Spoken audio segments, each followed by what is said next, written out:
After last night's 142 to 118 thumping at the Garden, I'm here to say the Knicks run New York. They not only run the city, but they put together a nice little run, winning 7 in a row. Now, I've talked with different hosts from Knicks fan pages. I've talked to the Post basketball reporter, Zach Braziller. Now it's time to talk to the Post, Mike Vaccaro, because I'm on my quest to find out if the Knicks are the real deal this season.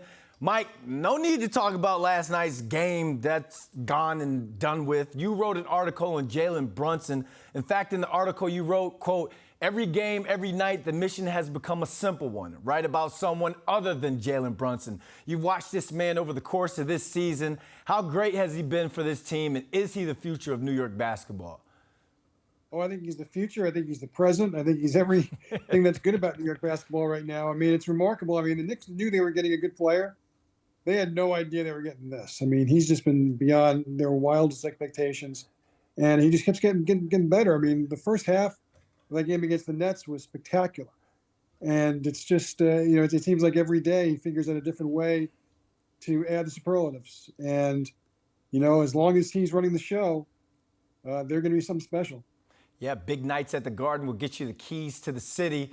Let's talk about this team, because it's been a work in progress for this squad to get back to the playoff caliber team like they were back in 2021, which was the last time they made the playoffs. So compare this year's squad to the 2021 team.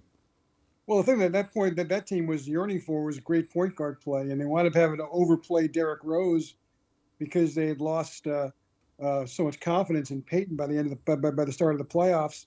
And I think the minutes and the wear on the tires just started to wear Derrick Rose down. Once he got to the end of the season in the playoffs, now you're talking about a guy who's in the middle of his prime, who's playing as well as any point guard in the league. That makes everybody else better.